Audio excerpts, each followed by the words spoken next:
Hey, it's Jang here from ultimaterc.com with a look at one of the new Iron Track Series 1/10 scale vehicles from nitrorcx.com.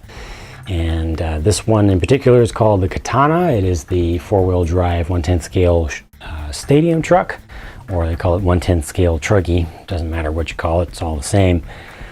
I'm only going to be looking at one of these because they're all based on the same chassis and they're all going to have basically the same performance, with the exception of differences due to the tires and possibly any specific out-of-the-box suspension setup that may be a little bit different from one to the next. But they've got a whole series that they unleashed to the world all at once. 1/10 scales, they've got a buggy, they've got a short course truck, they've got this, they've got a monster truck. All based on the same chassis, all with the same initial components that they come with, the basic components. This one here is the almost ready to run, which is why I didn't bother doing an unboxing, like a proper unboxing where you actually see the box and see me take this out of the box, because there's nothing in the box except for this and a manual, and it has a little antenna tube, a shorty antenna tube, and a few different inserts for using different aftermarket servos, and that's it. So I figured I would just skip that whole hullabaloo and get straight to the vehicle. Let me go ahead and give you a shot of the inside so you can actually see the chassis components. All right, here we go. What do we have here? We have lots and lots and lots of plastic. Much of it. I see very little metal anything. This is using Phillips head screws all the way around, and yeah, I just can't say it enough. Lots and lots and lots of plastic. Let's see, first off, battery tray has a little hinge on it, and it's got little indentations in the chassis for side-by-side nickel metal hydrides still, even though very few people use those anymore. They either use sport nickel metal hydride packs or they use lipos. We'll have to see if hard case lipos will fit into this by default. I certainly hope they do. They do have a hole right here that suggests they were thinking about lipos with direct connect terminals. I'm assuming that the other terminal would fit through on this side over here. What else have we got going on here? We've got suspension that has, well, there is some oil in there. I can hear it. But there's very little, and whatever's in there is pretty darn thin. There's actually more oil in the rears, but super underdampened. I mean, those pistons must just be, just have some huge holes in them, or they might be those ones that have just the two slots on the side, just huge openings. So suspension setup out of the box is god awful, just horrible. I think the spring rate might be in the ballpark, but these just immediately need to be refilled with oil, and certainly something thicker also. The shocks themselves are plastic bodied. They do have aluminum caps, or at least part of the upper cap is aluminum. The lower cap is aluminum. The shafts look to be, I can't tell if that's 3 or 3.5 millimeter. They actually look a little bit on the beefy side. We'll have to see how well those work out. There are two options up here at the top for mounting the shocks in or out, and there are two options down at the bottom. The camber links are just solid plastic. They're just upper A arms, and they are not adjustable, so you cannot adjust your camber on this truck out of the box. You've also got just solid links at the rear.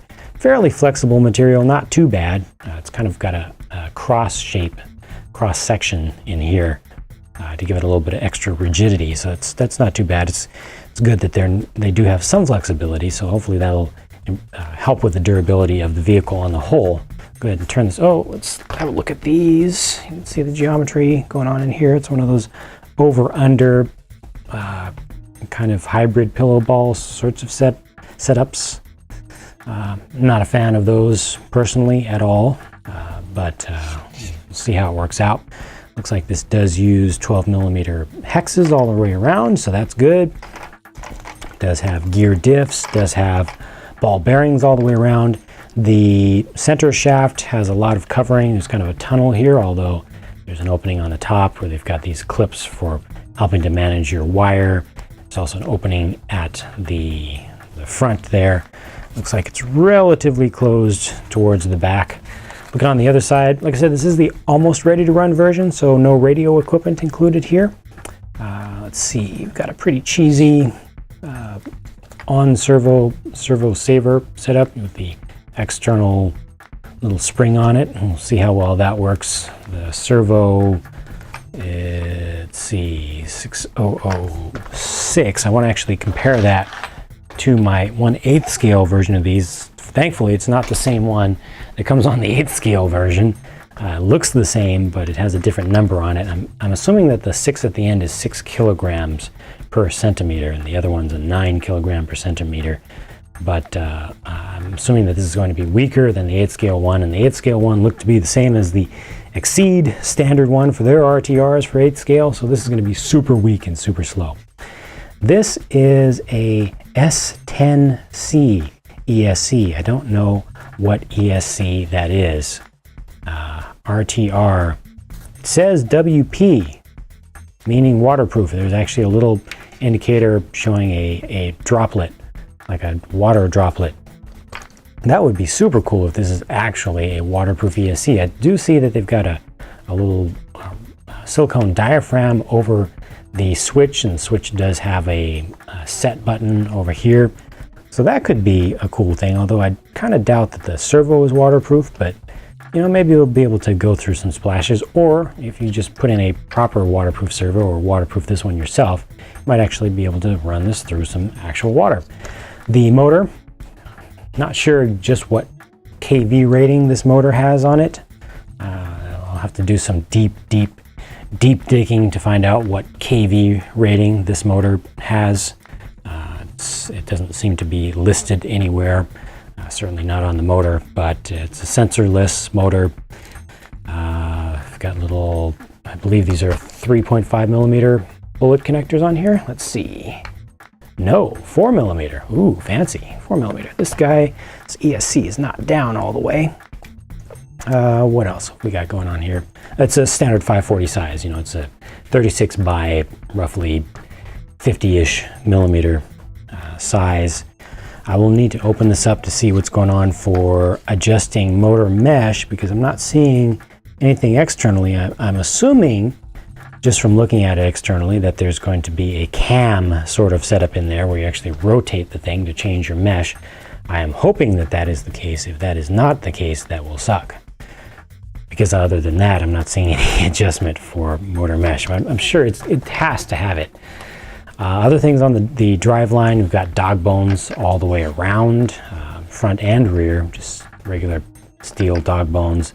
The hubs back here look really weak. Like there's just not a lot of plastic material on them. I'm already worried about those.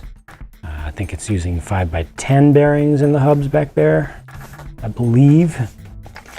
The fronts, I'm hoping that it's using a larger inner bearing than that. It's the same thing for the outer, but we'll have to see about that as far as its durability is concerned and its survivability.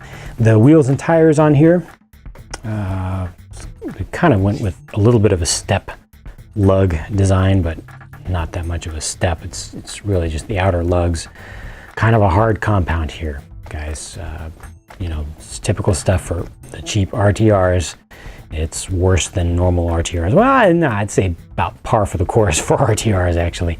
They do have some foam inserts in here that are moderately stiff. The rubber itself has enough softness to it, but it doesn't have good grip. Like, it doesn't have good stickiness to it. So those are not going to work out that great. Fortunately, it is a four-wheel drive vehicle, so hopefully that will help. But that's about it for this very first look at one of these new Iron Track 1/10 scales from nitrorcx.com. You can see all the ones that they have available there and see what their current prices are. The prices change as they go through sales and adjust inventory, blah, blah, blah.